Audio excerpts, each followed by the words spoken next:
Now, on display in Washington, work of an artist with a distinctly different slant on things, as Serena Altschul shows us. He paints upside down, meaning the art, not the artist. It's the longtime trademark of German-born painter Georg Baselitz.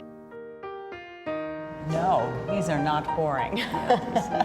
We met up with the artist, accompanied by his translator, at a retrospective of his work at the Hirshhorn Museum in Washington, D.C. Why turn them upside down? What does it do for the viewer? Für den Beschauer gibt es eine Irritation. There's some sort of irritation for the viewer. And that's intentional. While some see genius in his work, others see a gimmick. Are these inverted images a trick to sell art, or the result of a long search for identity? Any way you look at it, at 80 years old, Baselitz is one of today's top-selling living artists. Georg Baselitz, the wonderful hero painting, last chance, out of 6,500,000 votes. Born Hans-Georg Kern in 1938, he grew up in the ruins of post-war Germany. He adopted the surname Baselitz as a tribute to his hometown, which later became part of East Germany. His father was a member of the Nazi Party. Stefan Akin is the chief curator of the Hirshhorn Museum. And he saw his father go to war and come back with one eye less. And at the age of 8, he was not the child of an important man anymore. He was the child of a humiliated man, and the landscape around him had been devastated. Sie brauchen, wenn Sie Künstler sind oder werden wollen, brauchen Sie natürlich eine When you want to become an artist, you kind of need a guide star. Und Heroes gab es nicht. Heroes waren ausgestorben. There were no heroes. The heroes had died. You need heroes. In search of inspiration, he enrolled in art school.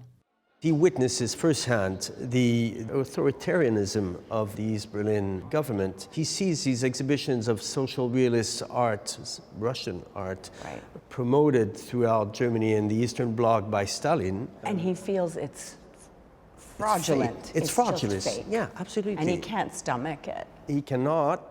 His defiance got him expelled, so he moved to West Berlin, where he continued his studies. There, he was exposed to American-sponsored art exhibits, which included works by Jackson Pollock and Willem de Kooning. He realizes that this is also propaganda, just a different type. So Baselitz forged his own path by painting graphic images of dismembered and mangled bodies. What he saw also as a collective trauma of a country or a nation that was not facing the horrors that it had gone through and that it had generated. In 1963, during his first major exhibition, 2 of his paintings were confiscated and labeled obscene.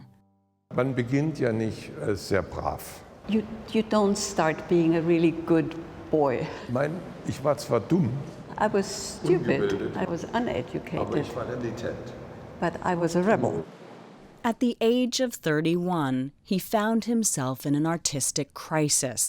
Sondern ich wollte schauen, ob in Europa, speziell in Deutschland, I wanted to see whether was zu tun ist. something remained to be done by me in Europe and particularly in Germany.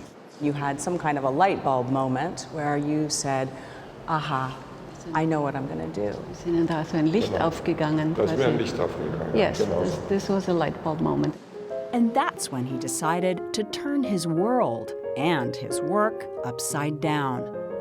He turns it on his head and he said, I must be onto something here. He must be onto something, and I will never again trust any kind of authority or system. And then to be German in a post-Nazi Germany period, the shame, his father. It marked him profoundly, but also, and that is, I think, a sign of his great intellectual honesty, he has struggled but accepted the fact that he was German. He could never be anything but German.